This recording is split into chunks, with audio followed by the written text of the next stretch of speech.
قدسی کے اندر الفاظ مبارک ہیں۔ یہ حدیث جو ہے اس کو اگر کوئی لوگ موضوع کہتے ہیں، لیکن معنی کے اعتبار سے یہ مرفوع حدیث ہے۔ لولا کلمہ خلقت الافلاک، اے محبوب اگر آپ نہ ہوتے تو میں کائنات کو پیدا ہی نہ کرتا۔ یعنی اگر محسن انسانیت حضرت محمد صلی اللہ علیہ وسلم کی دنیا میں تشریف آوری نہ ہوتی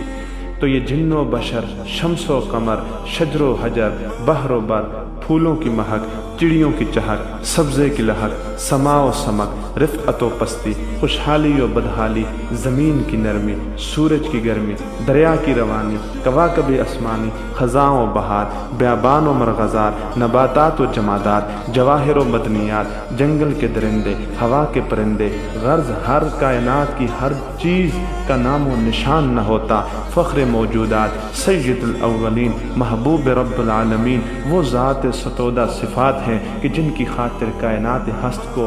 وجود ملا، جن کی برکت سے انسانیت کو شعور ملا، جن کے گلے میں لولاک کا ہار پہنایا گیا، جن کو ورفعنا لک ذکرک کا تاج پہنایا گیا،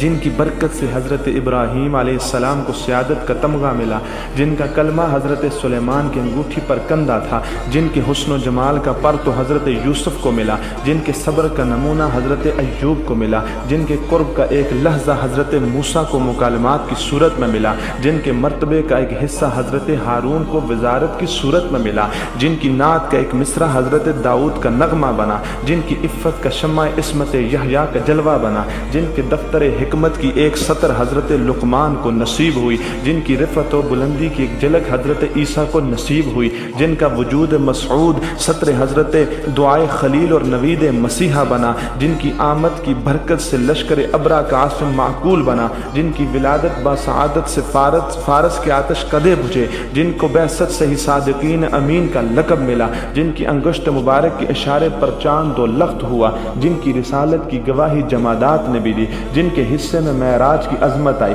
جن کے در اقدس کے خاک نشین صدیق اکبر بنے، جن کے خرمن ایمان کی ریزہ چی فاروق اعظم بنے، جن کے حیا کی کرن سے عثمان ذو النورین بنے، جن کے بحر علم کے چھینٹوں سے علی المرتضیٰ باب العلم بنے، جن کے شہر کو رب کائنات نے بلد الامین کہا، جن پر نازل ہونے والی کتاب کو کتاب مبین بتلایا، جن پر رب کریم اور اس کے فرشتے رحمت بیچتے ہیں، جن کی امت کو خیر الامم کے نام سے یاد کرتے ہیں۔ اس خاصۂ خاصان رسل کے آداب بجا لانے کی تاکید کیجیے۔ اللہ کا ارشاد ہے، انا ارسلناک شاہدا ومبشرا ونذیرا لتؤمنوا باللہ ورسولہ وتعزروہ وتوقروہ۔ سورہ فتح آیت نمبر 8 اور 9۔ اللہ فرماتے ہیں ہم نے آپ کو محبوب گواہی دینے والا، خوشخبری سنانے والا، ڈرانے والا بنا کر بھیجا تاکہ اے مسلمانوں تم اللہ اور اس کے رسول پر ایمان لاؤ اور ان کی مدد کرو اور ان کا ادب کرو، تعظیم کرو۔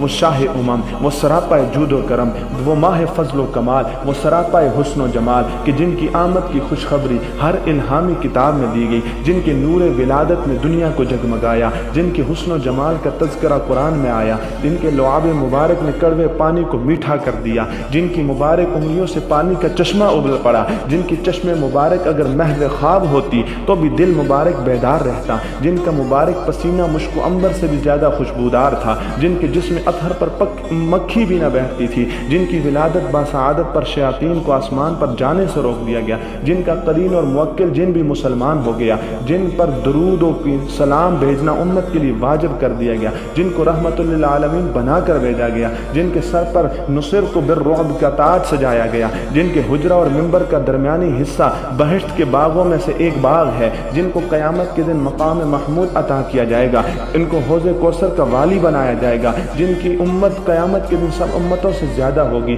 جن سے دین کی تبلیغ پر قیامت کے دن گواہی طلب کی جائے گی، جن پر نازل ہونے والی کتاب